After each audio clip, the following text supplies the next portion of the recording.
আত্মহত্যাকারী চিরকাল জাহান্নামে থাকবেন কিনা? দেখেন, আত্মহত্যা করা কবিরা গুনাহ। কি গুনাহ? আস্তে কয়, কি গুনাহ? কবিরা গুনাহ। কেউ যদি আত্মহত্যা করে, সে মৃত্যুর পরে মাইকিং করা যাবে না, প্রচার করা যাবে না, এলাকার গণ্যমান্য ব্যক্তিদেরকে দিয়ে জানাজা দেওয়া যাবে না, বড় কোনো আলেমরা তার জানাজা পড়বে না। এটা হলো তার শাস্তি। বলেন, এটা তার কি শাস্তি? কারণ সে আত্মহত্যা করছে, সে আল্লাহর সাথে কুফরি করেছে। তার জানাজা হবে নরমাল লোক দিয়া, নরমাল ভাবে, কোনো আওয়াজ নেই, কোন রকমে দায় সারা ভাবে জানাজা পরে মাটি দিয়ে দিবে। এটা কি শাস্তি না? এ ছোট শাস্তি না বড় শাস্তি? বড় শাস্তি। নাম্বার 2, আত্মহত্যা করা কবিরা গুনাহ। কি গুনাহ? এটা মারাত্মক অপরাধ। হাদিসে আত্মহত্যাকারী শাস্তির ব্যাপারে অসংখ্য বর্ণনা আসছে। যে যে অবস্থায় মারা যাবে, আল্লাহ সেই অবস্থায় তারা রেখে দিবে। খুবই ভয়ানক ব্যাপার। আত্মহত্যা করা যাবে না। আত্মহত্যা করে পুরুষেরা কারা? বীর পুরুষ কি আত্মহত্যা করে? লড়ে যায়। এই যে আপনি দুঃখে কষ্টে আছেন, অসুস্থতার মধ্যে আছেন, এটাও তো একটা পরীক্ষা নাকি? তা আপনি একজন মোমেন হিসাবে অভাবে অনটনে আছেন, বিপদে আছেন, ঋণগ্রস্ত অবস্থায় আছেন, আপনার ইমানটা আপনি মজবুত রাখেন, এমন ভাবে রাখেন যে এটা আমার আল্লাহর পক্ষ থেকে পরীক্ষা আসছে, এর থেকে উদ্ধার করার ক্ষমতাও কার? আসতে কয় নাকি আর কেউ পারবে? আত্মহত্যা কোনো সলিউশন হতে পারে না। তবে আলহামদুলিল্লাহ, পৃথিবীর জরিপে মুসলমানের আত্মহত্যা কমই করে, অন্য ধর্মের লোকেরা সবচেয়ে বেশি আত্মহত্যা করে। পৃথিবীতে অসংখ্য দেশ আছে, এরা আত্মহত্যাই হলো এদের কাজ। যেমন আপনি আশ্চর্য যাবেন, সবচেয়ে বেশি আত্মহত্যা করে ইসরায়েলের সেনাবাহিনী। মনোযোগ আছে নি? কারা? ইসরায়েলের লোকেরা।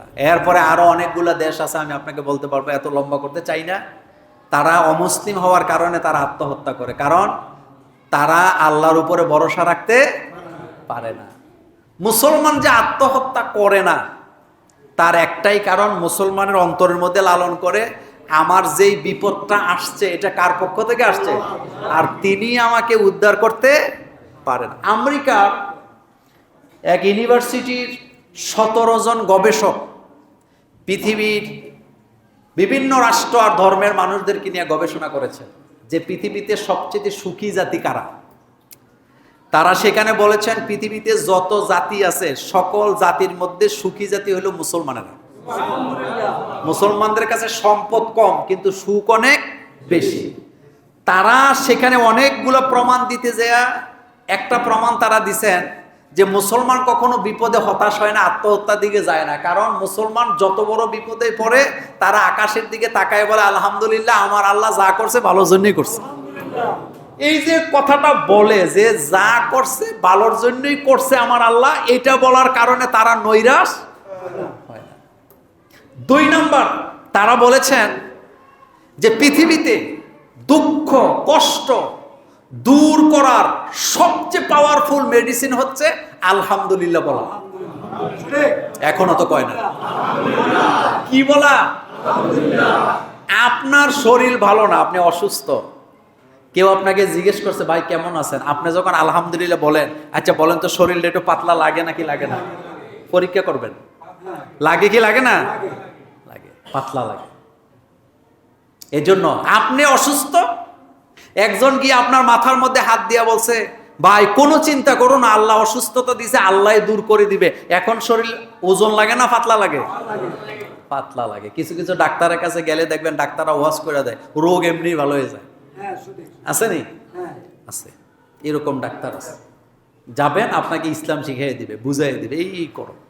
তো যাই হোক, কথা বলতেছিলাম, আমেরিকাতে একটা বাচ্চা হার্ট সমস্যা নিয়ে জন্মগ্রহণ করছে। কি সমস্যা নিয়ে? তো ডাক্তাররা তার মাকে ডেকে নিয়ে কিছু সলিউশন দিচ্ছেন যে বাচ্চাটাকে কিভাবে লালন পালন করতে হবে। ডাক্তাররা প্রথম কথাটাই বলেন, এই বাচ্চাটাকে ডান কাতে শোয়ায় রাখবেন।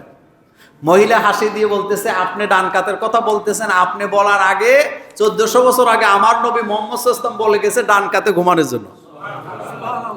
ডাক্তার বলছে, আপনার বাচ্চাকে সন্ধ্যা হওয়ার সাথে সাথে ঘুম পাড়ায় দিবেন। মহিলা হাসি দিয়ে বলতেছে, আপনি এখন বলতেছেন আমার নবী 1400 বছর আগে বলে গেছে বেশি রাতে ঘুমানো যাবে না, তাড়াতাড়ি ঘুমাইতে হবে।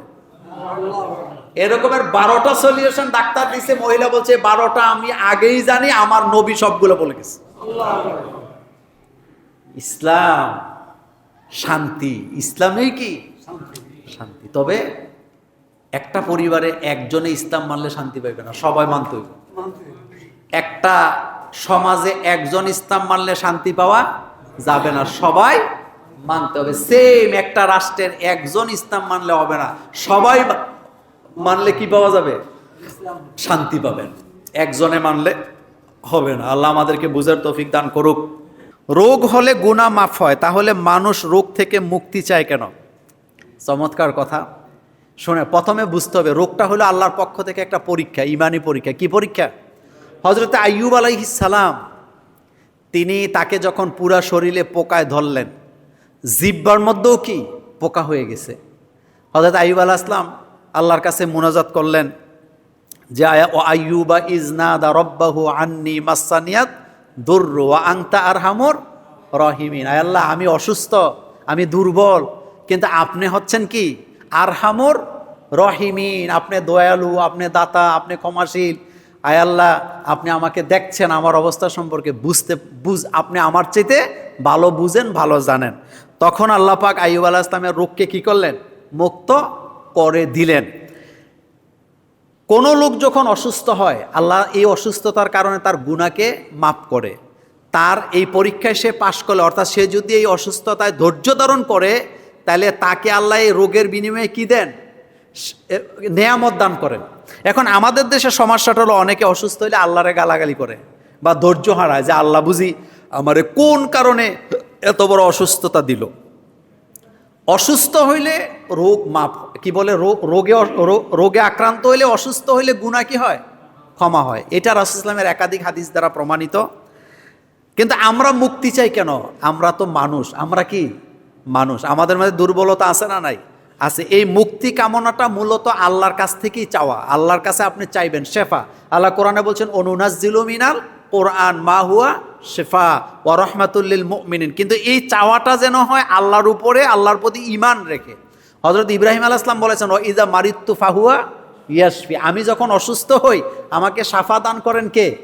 আল্লাহ। শুধু রোগ নয়, যে কোনো বিপদে আপনি পড়েন, অসুস্থতায় পড়েন, বিপদে পড়েন, রোগে পড়েন, ঋণে পড়েন, দুশ্চিন্তায় পড়েন, সকল বিষয়ে মুক্তি চাইতে হবে কার কাছে? আল্লাহ পাকের কাছে। সুতরাং আমি পরীক্ষায় যখন পড়ি, এই পরীক্ষা থেকে আল্লাহ যেন আমাকে উত্তীর্ণ করেন। এটা হোক রোগের মাধ্যমে, হোক দুর্বলতার মাধ্যমে, হোক কি দরিদ্রতার মাধ্যমে, ফানা চাইতে হবে কার কাছে? আল্লাহ পাকের কাছে। আরেকটি বিষয় হলো রাসূলুল্লাহ সাল্লাল্লাহু আলাইহি ওয়াসাল্লাম নিজেও রোগের জন্য ওষুধ খাইতেন, শেফা।